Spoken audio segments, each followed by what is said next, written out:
This is particularly the case with all religious philosophies on earth. You look at all religious philosophies on earth, they all usually have a list of you must nots, don't they?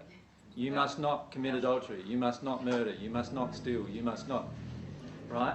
All of these you must nots. Why do they create a list of you must nots? Because they are morally true. In other words, they're morally in agreement with God's laws. But why do I need that list? Because inside of myself, I have a feeling I want to commit adultery sometimes, or I have a feeling I want to murder sometimes, or I have a feeling I want to steal sometimes, right? And so what we do is we create a list of reminders of, no, I'm not allowed to do that. No, I'm not allowed to do that. Oh, okay. Why do I need those reminders? Because the feeling is inside of me. When your heart is transformed, the feeling is no longer inside of you. And so therefore you will never ever want to do those things again, right? So for example, let's say I'm a man walking along the street and a good looking woman walks by and I'm going like, you know, and so what's happening is I'm projecting all of this sexual energy at this woman, right? Why am I doing that?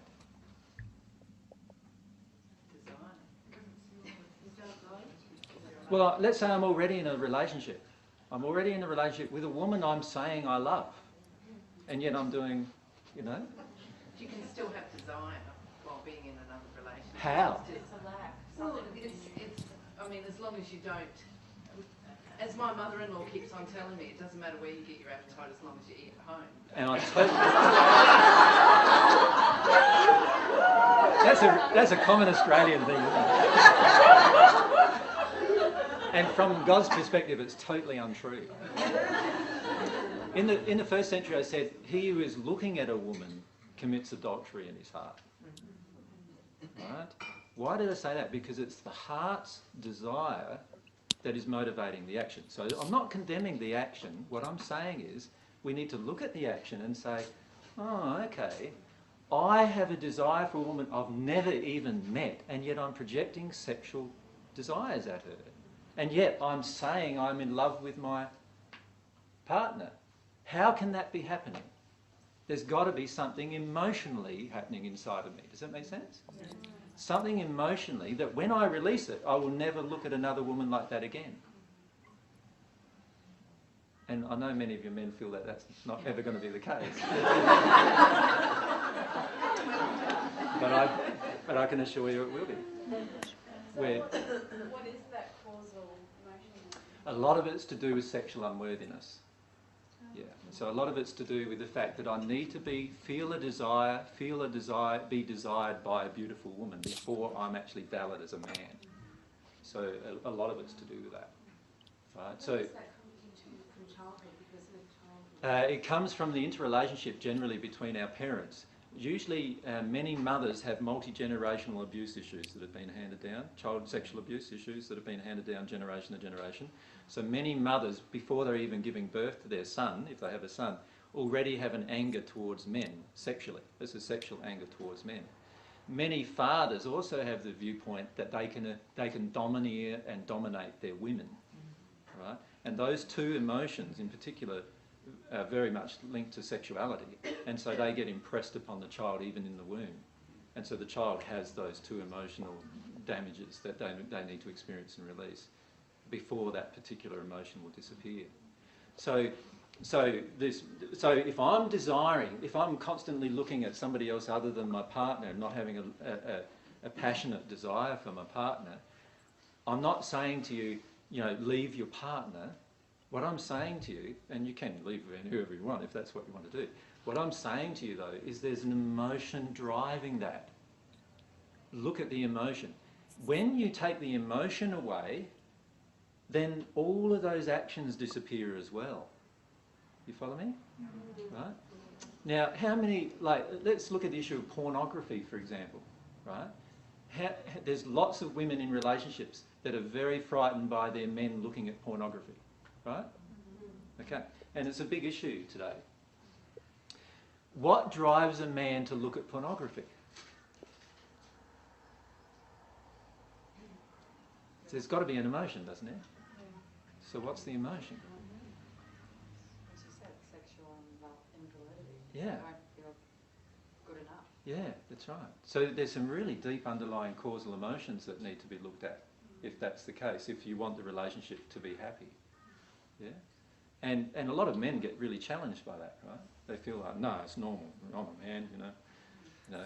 We sow our seed everywhere, you know. So, and it's not true. Like, well, it is true nowadays, but it's not true. The truth is that God created the soul as a complete unit that split into two. Remember I said that in that introductory DV. The soul splits into two. In the end, the only relationship you will have sexually is going to be with your soulmate. And you know what? You'll be so passionate about it that nobody else will ever cross your mind or your heart. Right? Now, the only thing that prevents that from occurring is emotional damage. Emotions within us. Emotions with regard to injuries with masculinity or femininity or both. And we need to allow ourselves to feel them. So I'm not saying, you know, there's no harm in the man saying to his wife, look, the truth is that, you know, there were 5 women today that I looked at when I was walking down the street, you know, and I felt like I'd like to have sex with them. Now, how would you feel as a wife if you heard that? Why would you be angry? You'd be denying your own emotion. Do you see what I'm saying? She would be feeling sexually invalid also, right? So she needs to feel those emotions. If you could have an honest dialogue about it, what would happen is your wife, if the wife was in a state where there was no emotional injury, she could say, well, what emotion's driving all that? You know, what do you feel? You know, you could start talking about it at the emotional level. What emotion is driving those desires? What's going on emotionally? But you know what happens most of the time is we judge the person for having that action, do we not? Yeah. And then we want to strangle the person for having those actions, right? And in the end, the emotion, the underlying emotion, just gets passed over. Which Right? comes first, the strangulation or the... Yeah. See, most of the time, isn't it? We judge when somebody tells us the truth. So let's say your husband or wife came home, or your boyfriend or girlfriend came home today and said, and we're going to get drowned out for a little while.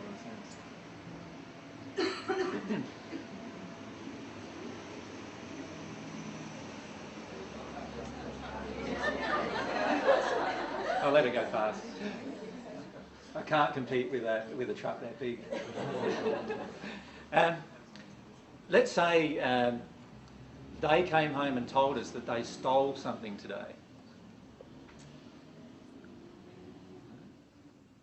Now, inside of yourself in that moment, there would perhaps be some feelings of judgment, would there not? Like, how can my boyfriend, girlfriend, partner steal something? You know, what don't I know about them? What are they getting up to? You know, and there's lots of... So what's coming up inside of yourself is feelings of mistrust and all those feelings, right? So if you get angry now about what they've said, what are you actually doing now? You're now judging them and denying your own emotions, right? All judgment is a denial of your own emotion. Right? The reason why you judge somebody else is because you're denying something going on within yourself, right? And I've got a whole 4-hour discussion about judgment. So allow yourself to feel what that feels like. What do you feel like when, you know, you've just found out that the partner that you had, who you felt had integrity, is just telling you that he's lied and stolen? How does that feel inside of you? And remember, you attracted it. Right? Because he's in your life, you obviously attracted this event to expose an emotion inside of yourself. Right? It felt good that they were open and honest enough to share that with you. Yeah, or you could do the opposite like you did with the little child and belt them around a bit and say, naughty guy, you know. And which one is it going to be? Now, obviously, the one that responds in love is going to help the person access the emotion. The one that responds in judgment is going to actually deny, shove down, depress the emotion. And you know what we do most of the time? We respond in judgment, don't we? If we're honest. And so what we're doing is we're responding in a way that is denying, suppressing and shutting down the other person emotionally. Now that doesn't mean that you need to put up with him lying and stealing every day. If he's not willing to address the emotion, he is going to do it again.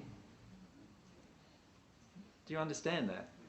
It's the emotion that drives the action. So therefore, if the emotion is still within me, I am going to act again. So let's say I've cheated on my wife, right?